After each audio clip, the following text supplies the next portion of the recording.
Hi, I'm Luke. Today on Out of Darts, it's a big one. I thought I would give you all a tour behind the scenes here at Out of Darts, how we ship packages and get them out, a little bit about our 3D print farm where we are currently running 38 3D printers, and just a general look at how Out of Darts runs and operates. Let's get going.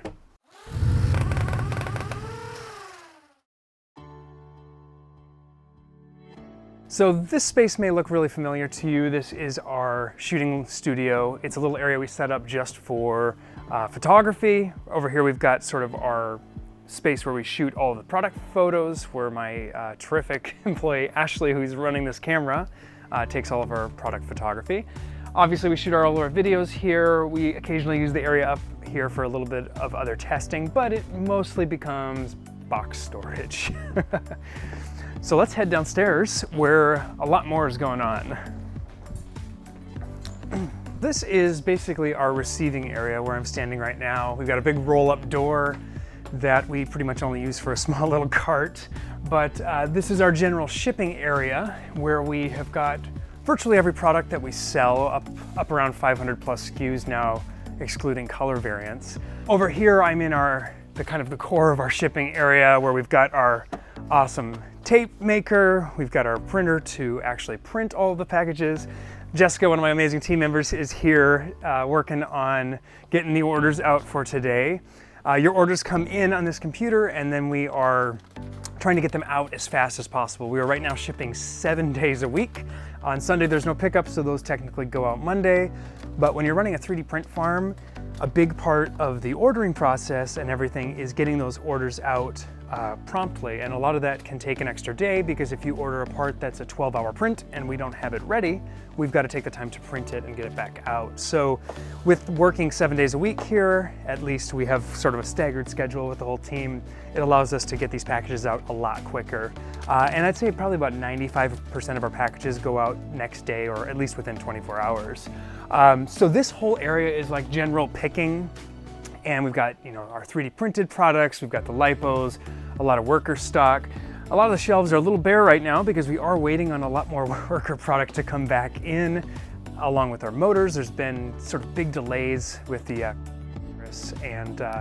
but generally we'll have just one person shipping at a time. We really don't have a system set up for two. So if we move down this way, we'll take a little detour to the office.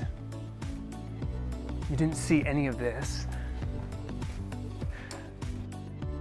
This is our little office where we do a lot of the admin work. It's also sort of part break room. Over here we've got a nice little blaster wall where we've started to collect some of the most popular blasters right now, or blasters that we just currently are working on for products or modding.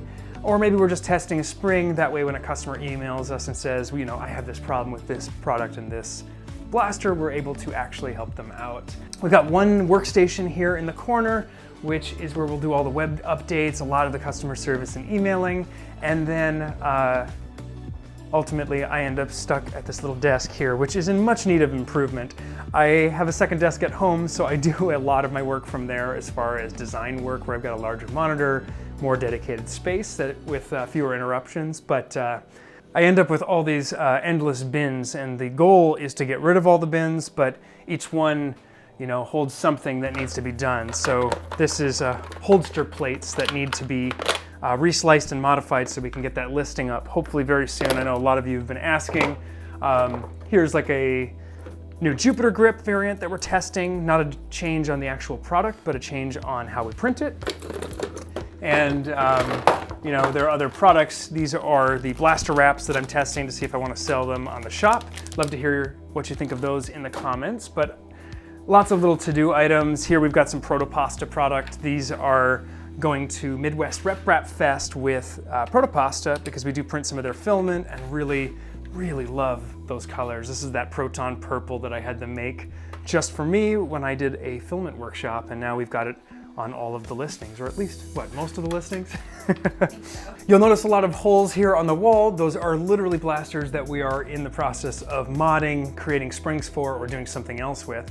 So let's go take a look at production.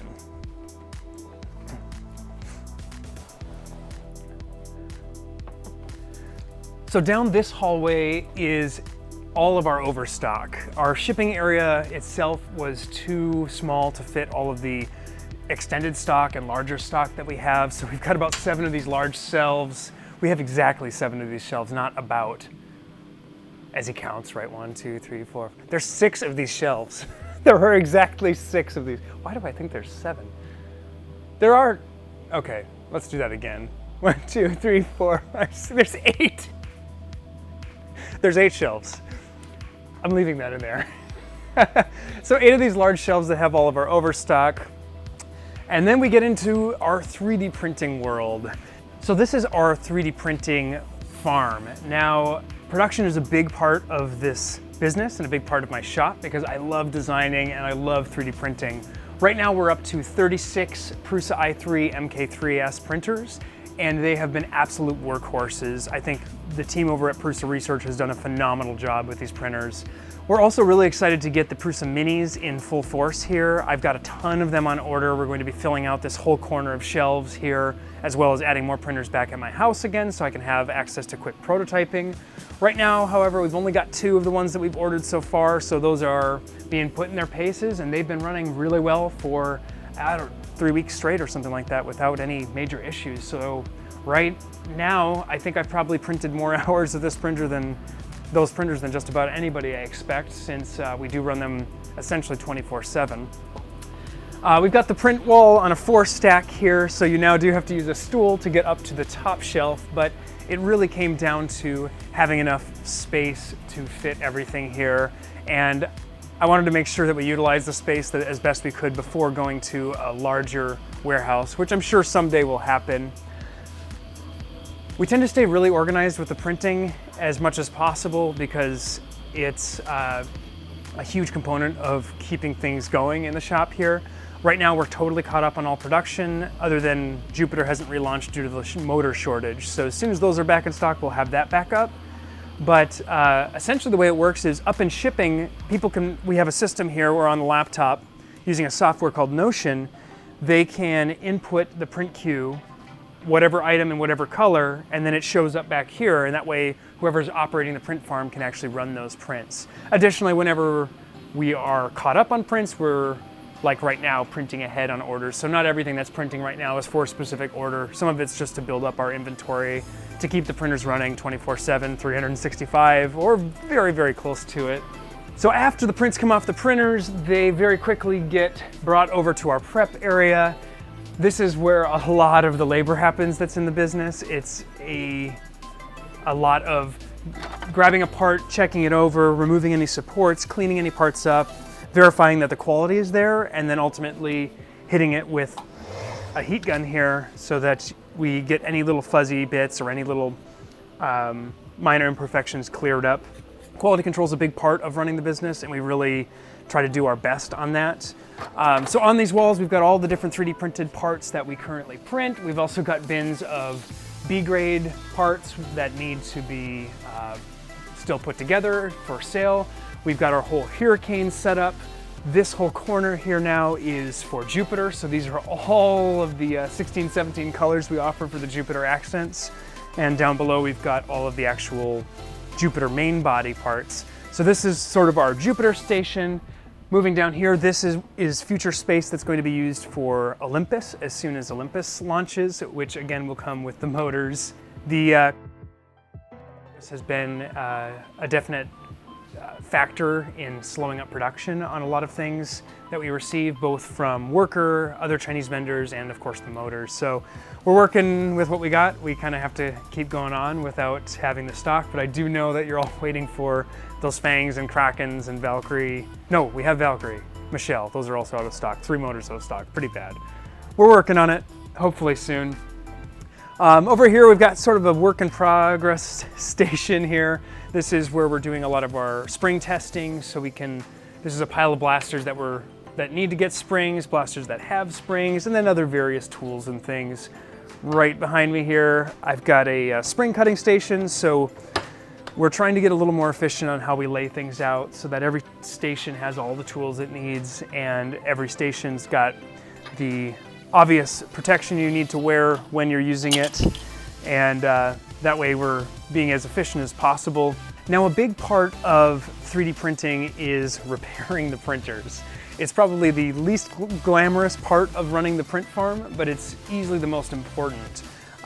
We have found ourselves at times down 5, 6, 8 printers when we get really busy, but right now I've got a guy, Eric, who is on our team, who's been fabulous at not only getting all of these upgraded, but keeping them maintained, keeping a good cleaning schedule, and even logging what errors we do have. So this is his domain right here, where we've got all the stuff he needs at a glance, on hand all the time for repairing the printers to keep them up and running as much as possible. So right now, this is all of our filament that's unopened, ready to be used. Currently, we print quite a few different brands, including Prusa, Protopasta, Hatchbox, Atomic, and Push Plastic.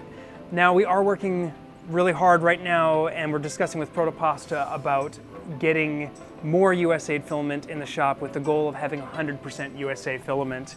All of that go away. So it is one of my big goals, is to get towards USA made filament. And another thing I love about the Protopasta filament, and I'll cut a shot in here, is that their spools are made of cardboard. So not only can we reuse them because we're literally around the corner from the company, but they are made of cardboard, so they actually do recycle, unlike a lot of the other plastic spools. Back down in this dark little hole, as my employees have called it, this is our opened filament, which gets squirrely pretty fast, to use Ashley's words. We try to keep it as organized as we could, and it hasn't worked out as well as we wanted. And one of the problems is that we've got a lot of large prints that require a full roll or a mostly full roll to print, and then we end up with lots and lots of little short ends. So we're working on burning our way through those. We've realized that humidity does play a big factor in production and the quality of filament. So right now you can see we're at 80 degrees in here. Wow, that's pretty warm. I guess I was sitting by the printer here, but 22% relative humidity, so that's really good. We were putting these in dry bins here, not dry bins I should say, but just bins that are relatively sealed. And we realized that the moisture was completely equalizing inside and outside. So unless you have a completely sealed bin, you're not doing anything for the humidity inside of it. So all this time, for probably 2 years, I've been putting stuff in these bins, assuming that it was staying drier. And in reality, the humidity inside these bins and the humidity in the warehouse are identical because they equalize really well. So in the future, we're gonna build a cabinet right here that will have a dehumidifier in it for when it is more humid here. That way we don't have to keep the humidity down in the whole location, because for your own skin, it's not as comfortable. One of the great things about 3D printing and running a shop is that you can design and 3D print your own parts for whatever you need. Now, I've done this more extensively at home in my home shop, but I'm starting to work my way around the warehouse and change things here and there. I was really inspired by the book 2 Second Lean, and one simple improvement that we made there is that we spent a lot of time looking for A, rubbing alcohol to clean the beds, and B, a cloth to wipe the bed down. So I designed a custom bracket that fits both the towel and the spray bottle. And then originally we weren't using spray bottles either, so we were using about 5 times as much alcohol as needed to spray down and clean the board. This way, when you're working, you can always reach one of these without having to think about it. Just one more simple thing to kind of make the whole flow of the shop easier. So that's pretty much production and 3D printing. I still love the printing. My favorite thing to do is to have time to actually design and make new products. I've been working really hard to get a great team here that can allow me to focus back on design and sourcing parts and coming up with new mods. And my last whole week has been dedicated to the Proton Pack, which we are very, very close to launching. So I do expect to have that as soon as pretty much when these motors come back in stock. The Proton Pack should be about ready as well. Well in time for End War and more. I'm fortunate enough to have employees that also like organization and labeling, so we've been able to keep this place fairly well put together, because it's really easy to start losing things and losing track of product and misplacing things.